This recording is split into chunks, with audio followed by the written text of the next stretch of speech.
Good morning, evening, afternoon, whatever time of day it is where you're at. Welcome to Collider Dailies. I'm John Algetz, and joining me is... Maggie, love it. How you doing, Maggie? I'm doing pretty good in this brand new year. Oh, yeah, 2024. We get to change the last digit. That's always fun. I know. So you might notice that the show is looking a little bit different today. We are trying some new stuff out in the new year. Yeah, we're utilizing a new streaming platform and trying all kinds of new stuff. So things might be changing here or there. You might see different graphics and different things throughout like the next little while, on different episodes and things like that. So don't freak out. Remain calm. It's going to be okay. Finally using StreamYard, Mike K says. Yeah, we are. So, we're gonna see how this works out for us and do what we can. But on today's episode, we are actually going to be talking about the movies that we are the most excited to see in 2024. Maggie, there are so many just good movies coming out. I know. I can feel it. It's gonna be nuts. I am certainly looking forward to quite a few, but I want to know, what is the first movie that you want to talk about? The first movie I want to talk about is one that I have talked about several times on Collider Dailies already, which is Argyle, which comes out on February 2nd. So it is like literally right around the corner. And I am so excited for this. I was excited when we first got like those like vague plot details. And then we got the first images. And then after I spoke with Matthew Vaughn at New York Comic Con back in October and went to the panel where they showed clips and talked more about it, my anticipation for this film notched up from like a solid 7 to like a 10. I am ready to sit down and watch this film. I love the films that Matthew Vaughn has previously brought us, so I like his brand of humor and his style of action. And I also love Bryce Dallas Howard.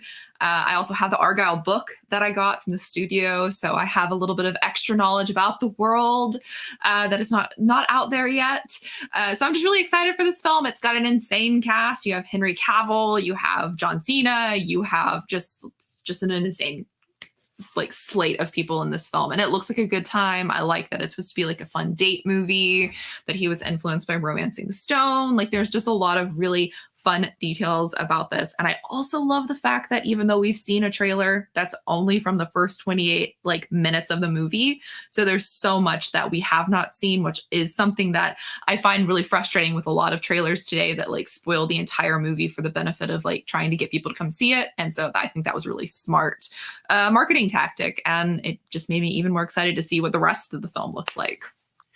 Yeah, it looks like it's going to be a super fun movie. That is, I had to watch the trailer quite a bit over Christmas break because I was doing some additional cutting for some other side projects and stuff. So I spent a lot of time looking at movie trailers over the. I'm not going to really say break because we didn't take a break. But so I wound up watching that trailer probably like 24 times minimum, I would say, and it was a blast all the way through. I am definitely looking forward to that one. It is not, I would say, one of my most anticipated, but it is definitely one that I'm going to be sure to go check out in the theater, if for no other reason than, as you pointed out, it does have kind of a crazy stacked cast. And I will say it is good seeing Bryce Dallas Howard in like a lead role again. It's been a little bit since we've seen her. The last time I think that we saw her was probably Jurassic World, but outside of the Jurassic World franchise, when was the last time that we saw her in a lead role? I generally cannot think of something other than the Jurassic World movies. She is fantastic. Either way, I always enjoy it when she shows up. Ever since I first saw her in 50/50, I think that was the first time that I saw her actually acting, and she did a great job in that. That is a movie that I feel like not many people talk about, and it's really a bummer because I love that movie. But now I want to know, what movie are you also going to love this year? Well, I gotta say, on the topic of like fun movies, that do I expect this movie to be great? No. Am I going to have a great time at the theater? Yes. That would be The Fall Guy. That movie looks like just a thrill ride from beginning to end.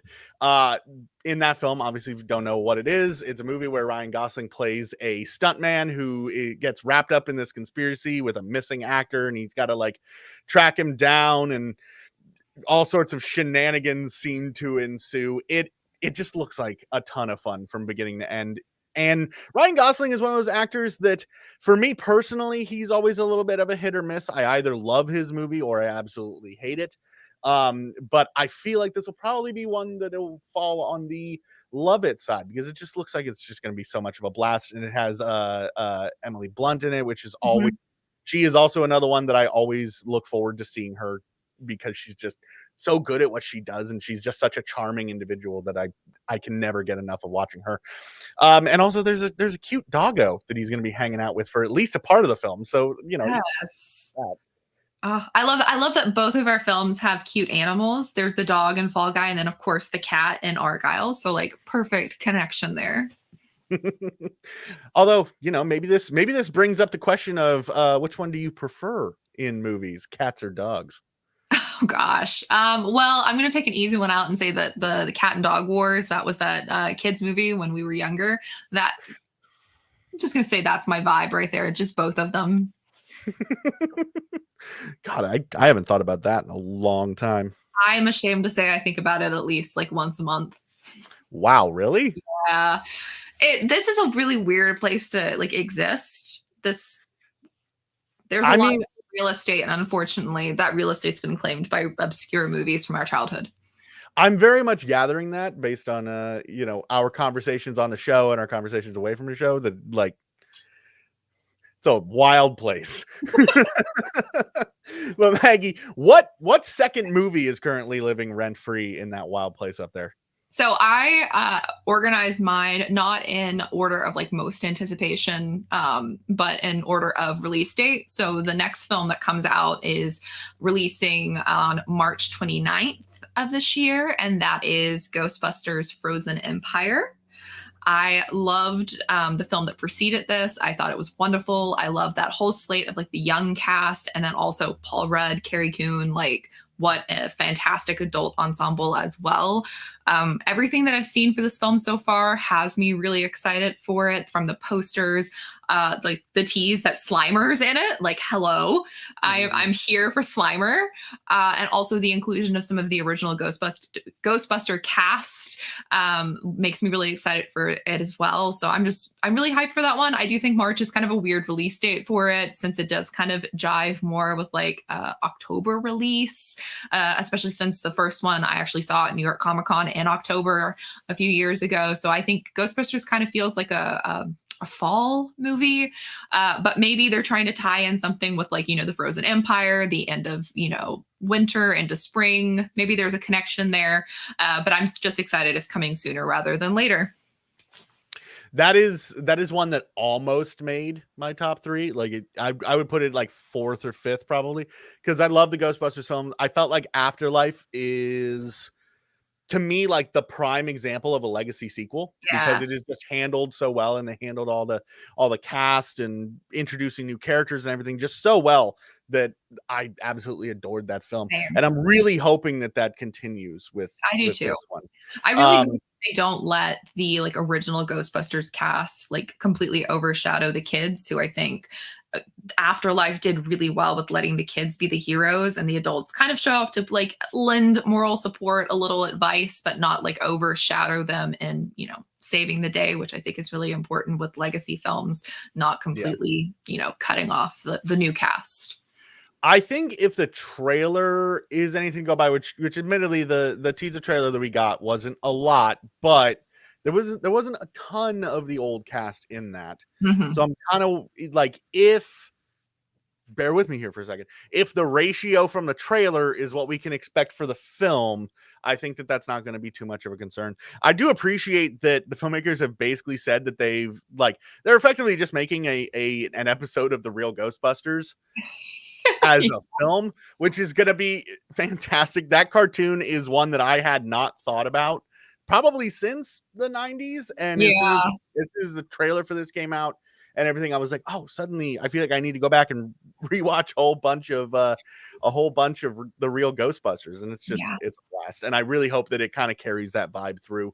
Slimer being there, obviously something that I'm very much looking forward to. I'm also really looking forward to, if Slimer's going to be there, hopefully that means we're going to get some more Ecto Cooler. Yeah. because I've got to have it. Having Sanger in it puts new meaning to like the phrase bringing back the OGs because they're bringing back the original ghosts. You worked for that one. I will give you that because you like had to set it up yourself. I had to lay up the shot.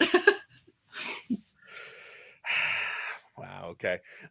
So my number 2 hopefully won't. Well, I mean, no. Actually, I take the peg. I was gonna say I hope my number 2 doesn't set up any jokes for you, but the film is one giant joke. Deadpool 3 is my number 2. This film. Okay. I will admit something. I'm having trouble getting excited for MCU films right now. Superhero burnout may be a part of it. I don't know. But I've really been struggling over the last couple of years to really get all that excited for MCU films. But this seems to be kind of a bit of an exception to that because it is a Deadpool film. And Deadpool has yet to let me down as far as like being an enjoyable time at the cinema. So now having that sort of classic Ryan Reynolds Deadpool that we all love at this point, or you hate it. I don't know. Maybe you're one of those people. Now bringing him into the MCU in some way, I think is going to be nothing short of a great time. And seeing him finally get to team up with Hugh Jackman, something that we were hoping for since the beginning. X-Men Origins doesn't count. It's just gonna be a great time. And I'm also really looking forward to seeing how much multiversal just craziness they shove in. I think if any movie is going to go buck wild with having weird cameos from across Marvel film history, it is going to be this one. Maybe this one is going to be the wild and wacky multiverse movie we all wanted Multiverse of Madness to be. Yeah. And instead I am saying it now. I kind of halfway expect 90s Howard the Duck to show up. I would surely hope so. That is my pie in the sky hope for a weird Marvel cameo. I'm hoping that it will be Howard the Duck from the 1990s will show up. That'll make all of about 3 people excited. Mike Joyce says, I wonder if we'll see Lou Ferrigno back as the Hulk. Lou Ferrigno would be a great one to have pop up. The 80s Hulk would be also a great cameo. But it's just going to be a fun time, I think. T&J Omaha says, I'm just afraid Deadpool 3 is just going to be another overload in multiverse shenanigans that nobody asked for. Well, I'm going to tell you right here, dude. Hey, look at that. We can pull the comment up. I'm going to tell you this. I'm going to tell you this right now. I am asking for an overload in multiverse shenanigans. So it's not going to be that nobody asked for it. I asked. One person asked for it. This movie is for at least John and John only. So if it is overloaded and if it's overwhelming and it's too much, you can blame me personally. Oh, I love that. Yes. I will take full that we can blame John for something is a good time. Okay, now. All right. You don't need to be like that. I shouldn't be that eager. Now, on that note, that very kind of rude and hurtful note. Baseline for me. Maggie, one of these days, I'm gonna have some jokes at your expense. That's fine. Maybe, I don't know, probably not. Maggie, what is the last movie that you want to talk about? So my last one comes out on Christmas Day of this year. And so that's like a long ways away. And that is Nosferatu, a movie that I would not call a Christmas movie, but one that I am very excited to have as my Christmas present. I am, as I have said before, I like creepy things. I like the macabre. And I also love Robert Eggers films. The Norseman was one of my favorite films of like the past decade. So I'm just really excited to see what his take is on this, legendary vampiric tale. Another incredibly stacked cast. I love Bill Skarsgård. I love all of the Skarsgårds, but I really love Bill Skarsgård, and I'm really excited to see what he does with this role. But you also have like Nicholas Hoult, you have Nicole Kidman, you just have Lily Rose Depp is in it. Like it's a weirdly stacked cast of people you wouldn't necessarily expect to be in this film. Obviously, Nicole's worked with Robert before on The Norseman. Bill was supposed to be in The Norseman, so like there's a lot of the kind of overlap, but still I'm really excited to see what happens with this. Oh, William Dafoe, like it's a crazy cast, and I'm really excited. I need them, however, to release more photos, because there is so few photos that are like quality for print because they're very dark. And I'm like, can we get some more photos so we can continue to cover this, not have to keep reusing the same photos for it? Because we are just shy of a year away. Like the marketing machine has barely started cranking. I expect more because this is one of my most anticipated films, so I want to see it all now. I don't want to wait that long, but I'm excited. I think it's going to be a really good time. Again, weird for a Christmas movie, but you know what? If anything has, if I've learned anything these past couple of years, we don't always need a Christmas movie to be a Christmas hit. Well, and also the thing about horror as a genre is it's very quickly becoming the case where it's not always October. Like we like being spooked year round, Hollywood.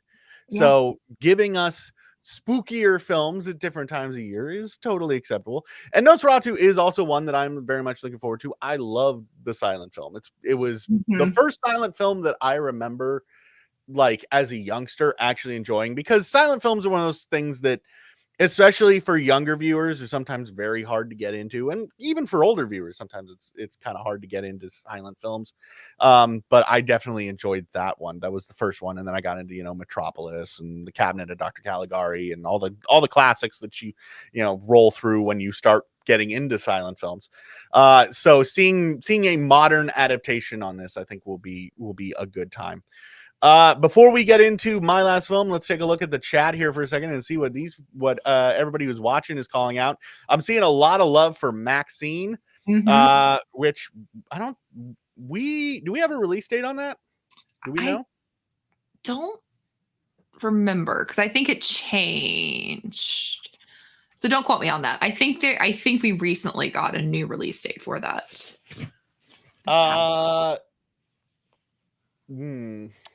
Let's see. There's no official release date, but we do know that it'll be this year. Well, at least they're saying it'll be this year. We got some love from Jeremy Miller for Civil War, Challengers, Kingdom of the Planet of the Apes. Yeah, Civil War is going to be one that I'm just really curious to watch more than anything. I wouldn't say that I'm super excited for it, but I'm definitely going to be checking that one out. Kingdom of the Planet of the Apes, obviously, it's a Planet of the Apes film, so I'm going to be there for a big franchise. It's a huge thing. And Challengers is a film that I only just recently started looking into a little bit. I think that it could be quite good because the cast, I think, is going to be pretty brilliant. You got Zendaya, you've got Feist. I forget his first name. Mike. Is it Mike Feist? I think it's Mike Feist, yeah. And then who's the other guy? Do you remember? No. All I know is the picture of the three of them kissing on bed. That's the only thing that's seared into my memory for Challengers. Yeah, you get a love triangle around a tennis tournament, which is going to be an interesting. Is it a love triangle or is it a love tent? Because love triangles involve all three. All 3 points touch. I guess it would be a love tent. Josh O'Connor is Jeremy. Jeremy Miller just gave us the answer. Thank you, Jeremy. I guess it would be a love tent, but the official synopsis says love triangle, and I think that's just the more common vernacular to use for this. Love tent sounds love tent, dude. vaguely dirtier than I think that it has any right to be.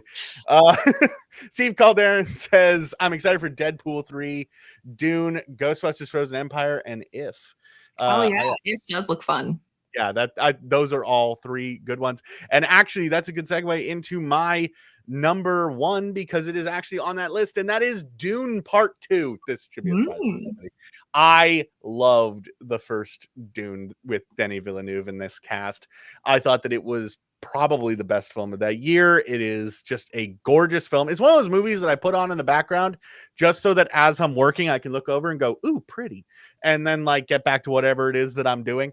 It is also, as somebody who loves the Dune, I guess, franchise, but Dune series, I've read The Duneverse.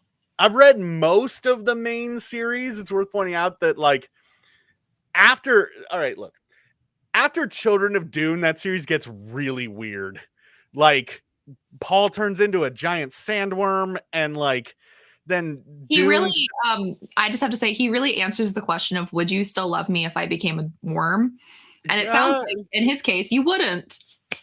Although I gotta try to remember, was Chani alive when he turned into a sandworm? Because it goes over the course of like hundreds of years, and it's really weird. Suddenly Dune turns into like a jungle planet, and then it goes back to being a desert planet, and it's like it's a whole thing. It is so bizarre. And then there were like, when we thought that we were done with the main series, then suddenly Frank Herbert's son comes around and goes, haha, just kidding, and releases 2 more. We get Hunters of Dune and Sandworms of Dune, and then now we have like there's like 30 books. I don't know. You're hard to keep right now. It's hard to keep up on them. I actually had to stop. Oh, it is his son, not Paul. You're right. It is Leto the Second. I'm sorry, I misspoke.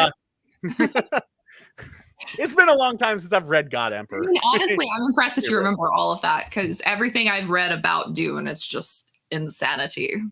It is absolutely wild. It is one of those series that I think that it is absolutely worth reading, but it is sometimes very, very hard to read.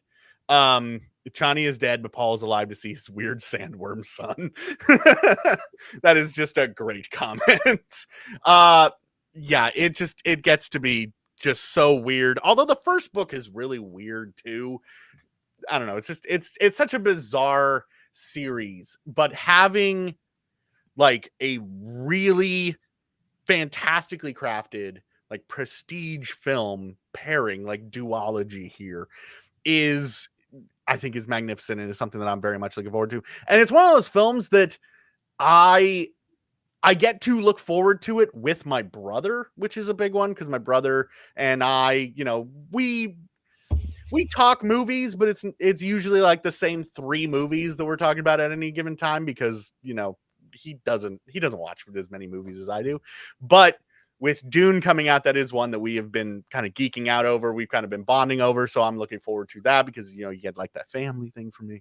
And also with the news that Villeneuve has been given the go ahead to like start sort of developing Dune Messiah, which means that we're going to be getting more Dune down the line. I'm here for it. Yeah. I feel like I just kind of like vomited words right there. Don't forget Dune Prophecy is happening as well, so you'll have a Dune TV series at some point. The series, which okay, development hell, but it's happening. Well, you know what? Sometimes that's just the way these things go, where it's gonna chug along in the background maybe, and then we might see it, we might not. Who knows?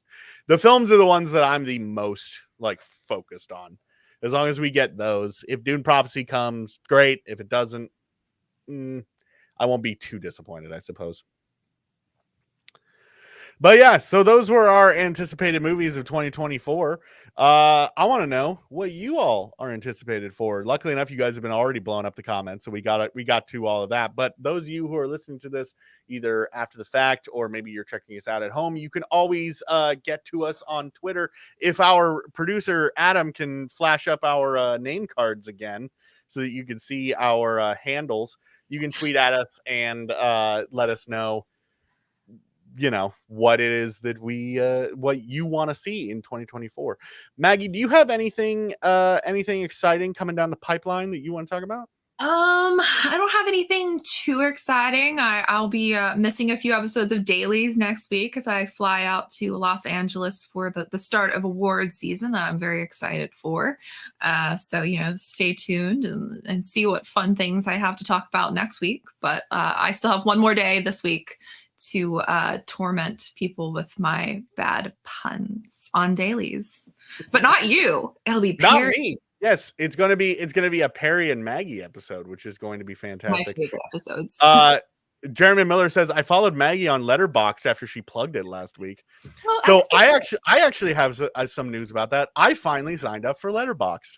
proud of you. Yes, my first review was last night, and it was, let me pull it up so you can see that this fantastic piece of cinema that I watched. It was Murder She Wrote, South by Southwest, one of the made for TV films.